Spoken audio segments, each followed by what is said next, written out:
Hello everyone, I am here today with a flip-through video. This is my local tourist traveler's notebook.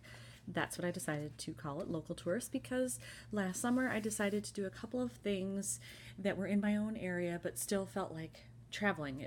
I was all about going to places that I haven't really explored before, even if they're close to where I live. So in the first part of this, you will see some photos that are from a suburb called White Bear Lake. It's very close to where I live, but far enough where I don't go there very often. And when I've driven through it, I can see that there are cute buildings downtown and things that might be fun to explore, but I just had never done it before. So those photos are in here. And then I also did a history and photo walk with a friend of mine last summer in downtown St. Paul. And I live within 20 minutes of downtown St. Paul, but again, I don't know a lot of the history, and I've certainly never done a tour of any kind. So both of those are in this Traveler's Notebook insert.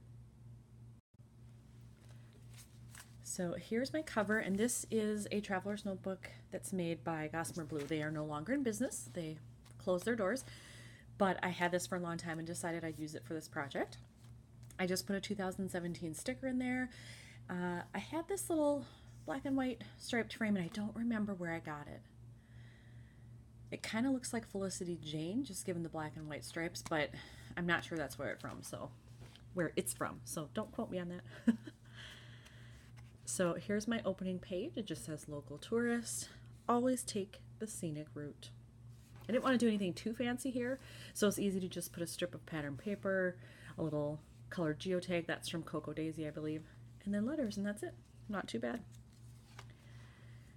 So this is my first page from White Bear Lake, so I did stamp that so it would be obvious. I also put the date in there, August 4th, last summer. And then I just have some puffy stickers, and this is a Kelly Perky sticker here I know from one of her Traveler's Notebook kits. And this was just a die cut piece that I had in my stash probably for at least a year. I don't remember where it came from, but I did have it for quite some time. We just did a little wood veneer heart here. And this page was all about the food, so I did some stamping. And then I had this flair that said, bacon. And this was my daughter's food that she had, and she did have bacon on there, so I thought that was fitting. And I just added some washi in a few places. And this layout, I actually did a collaboration with someone on YouTube for this layout, and I actually added two things after the fact. I put in this little clip up here, and then I added this little phrase down here, and it's hard to see, but that is actually on pop dots. So it is slightly raised above the background paper. Did some more stamping here, put on a wood veneer. I love this layout because of all the yellow. I love yellow. I just find it to be a very happy color. So here I had, this is one of those leatherette stickers. If you've seen those from Pink Fresh, love it. And I just added some other little embellishments that would help bring in the color, and then a wood veneer, it says here and now, and some little phrase stickers, nothing too fancy. And then this was kind of the sweets page, so just a chipboard, very thin chipboard geotag, puffy sticker, some washi, did some journaling, got a little creative with my phrases that I had just to liven it up a little bit. And this is actually a rub-on. It matches this set. These go together, obviously. And they actually had a little snow cone rub-on. And I haven't used rub-ons in a long time. That was fun. And these are photos from a little tea shop that's in downtown White Bear. I didn't have to do too much with these. They were pretty busy the way they were, so I just did some washi. Journaling down here, I cut out this bow, so I thought it was cute, and it matched the black and white. A little more washi, that was it. A little gold Heidi shine, not too complicated. And then this was getting towards the end of walking around for the day. There's a beautiful park right kind of off the main drag that goes through White Bear Lake. And I wanted to make sure that I included things from the park because it's so lovely. It's not very large. It doesn't cover a huge area, but it's quite lovely. So just put a little chipboard tag there. a sign giving the history of it. There's a beautiful fountain in there, so I want to make sure I got that one. The sprays were pretty big, so I put that in there. Some washi, some rhinestones, phrase stickers. I use a lot of washi and phrase stickers. They're really easy embellishments, and they make a page look good, so why not? And then this is the last set of photos, I believe, for White Bear. Little bookstore here, and I just put a sticker on there. And then the date again, August 2017. A little bit of journaling, not much. Chipboard. The little stamping, a little outlining here. That's it, called it good. So that is the end of the photos that deal with touring the suburb of White Bear Lake. So as I said, the second part of this is a history and photo walk from downtown St. Paul. So that starts on this page, and I just give a little explanation of what we did, what it involves, and here's a map that they showed us of downtown so that we could see the general area if we weren't familiar with the boundaries. I was, since I live pretty close there. And then this was later that same summer. This was August 29th. I caught a little bit of the edge of the stamp here, but I left it. I figured, imperfection is just fine. So I left it. Oops. There we go. So one of the things I did here was I used these cork numbers. These are from Studio Calico. I wanted to designate each official stop on the tour. So you'll see this whenever we're at a new stop. So this was stop number 1. This is Landmark Center. This is actually in the heart of downtown. That was our meeting point and where we started. And I've been in there a lot, so that wasn't anything new to me, but it is an absolutely stunning building. It used to be like the main central courthouse in St. Paul. And so each room kind of has a plaque by it that tells you who was the judge that worked in that courtroom and what were the famous cases that they saw. St. Paul actually has quite a long history in terms of gangsters. From the 20s, they would come up from Chicago and hide out here for a while. So there were a lot of cases of gangsters that were tried in here. So some fun history.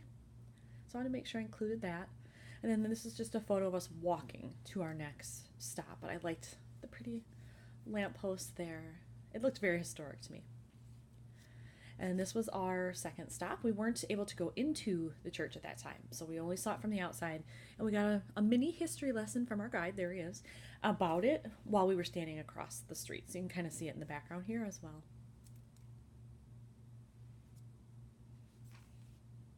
And stop number 3 is very famous. It's Mickey's Diner.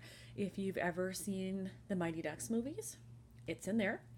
And then also Jingle All the Way. It is featured in that movie as well. So if it looks familiar, that's probably why. And this wasn't a stop on the tour. It was just a building we passed as we were walking, but I liked it, so I included it. And then here's our next stop. So here you can see there's the continuation of the cork number. So this was stop number 4. And this paper, they looked like pills to me. And so I was never sure how I was going to use that. But it kind of worked out here. This was sort of a Navy van parked out front. So I thought, okay, well, now or never. So I decided to use it here.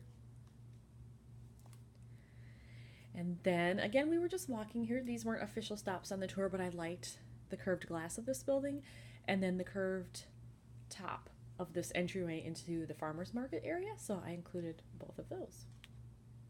I just put, this is a chipboard cloud and then just some little rhinestones to add sparkle. And then the farmer's market. And I think I have 4 or 5 layouts from the farmer's market because I loved this so much. Everything was just so bright and colorful that I had to take tons of pictures and then scrap them, of course. So I have lots of pictures of vegetables, which I don't know that most people would choose to scrap those, but I did. Here's some more. I like this one because of just the little elements of purple that were in there. It's kind of hard to see on this right hand side, but there is a head of purple cauliflower right there. And I don't get to use purple a lot in scrapping, generally speaking, so I thought, you know what, I'm gonna make that work. Oh, the sunflowers. This is one of my favorite layouts. Love all these because the flowers are so bright and fun. And then I just put in some wood veneer flowers I had. Again, you know, a few rhinestones, some washi. Keeping it pretty simple. This little pieces from Cocoa Daisy, I believe. And then more pictures at the market. Again, look at these beautiful purple eggplants. I couldn't pass those up. I had to put them in here. And then they have these purple onions here too that I thought were just, they're very visually interesting. And so I thought I would put those in there as well. And these are just little epoxy stickers. Those are also from Cocoa Daisy. And look at these gorgeous flowers. They had all these bouquets for sale, and I almost bought one. I was so tempted. But I have cats, and I was afraid if they ate them, they might get sick. I know lilies are poisonous. I didn't know about any of the rest of these, so I just didn't want to take the chance. But I could still scrap them, so I did. This bicycle, again, is from Cocoa Daisy. There's a lot of that in here, I guess, as is this phrase pennant flag thing here. This is a little rubber heart that came from Felicity Jane.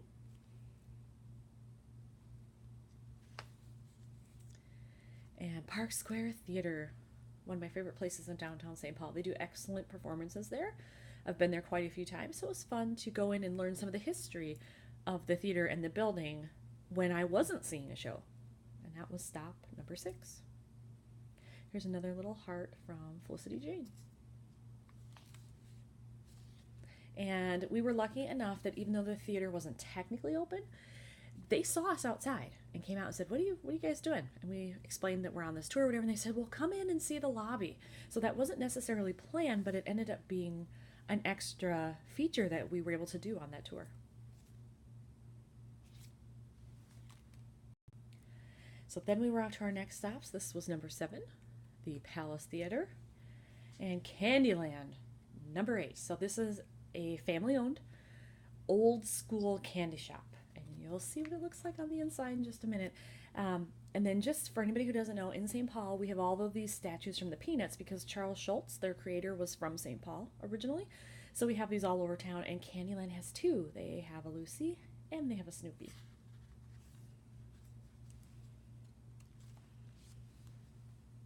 So you get these little bags when you buy something because you buy it, they scoop it out for you from the containers and they put it in a little bag for you.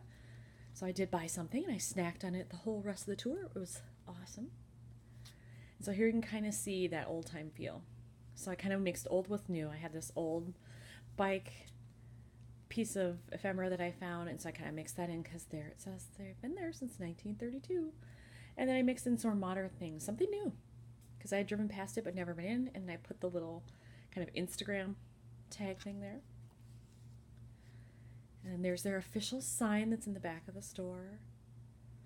And some more of their containers. And the colors in there are just so beautiful because the candy is so vibrant. And I love how they had it all lined up. And then if you buy any of their different popcorn styles, you get to put it in one of these little buckets. So cute. Oops. There we go. Then on to the ham building. These are probably some of my favorite layouts of this whole project, because the building was so gorgeous, but also because I was hoarding this paper forever. This is by Anna Griffin. And it was so gorgeous, I did that thing of, well, I can't use it. I can't possibly cut into it because it's so lovely. And then I decided to get over that. I've hoarded it long enough. It's time to get that into a project somewhere. So I did. And these little sequin stars are also from Felicity Jane, as is this heart right here. And so this is the second part of that. This is the outside of that building. Isn't it gorgeous? Architecture is my thing. I love it. When I travel, that's often what I'm doing, is looking at architecture. And then this is the St. Paul Hotel. This is a very famous hotel in downtown. And it wasn't an official stop on our tour, but we had times. And so we just kind of stood around the outside and talked a little about it and took some pictures. And they had these beautiful flowers blooming outside. So I went with the pink. Normally I probably wouldn't, but there was enough in there that I thought I could make it work. Just added some little rhinestones here, another heart by Felicity Jane, little phrase sticker from Tim Holtz, and then this arrow matches the paper. These are both from Kelly Perky. And then the closing page, the last building that we went to. I really only had one good photo of it. The way the sun was shining, it created some weird shadows, so this was really the only good photo that I got there. But that worked because I only had one page to work with at that point, so it all worked out. And then it clearly says stop number 10. And that is that project all done, ready to go on the shelf. Thanks for watching.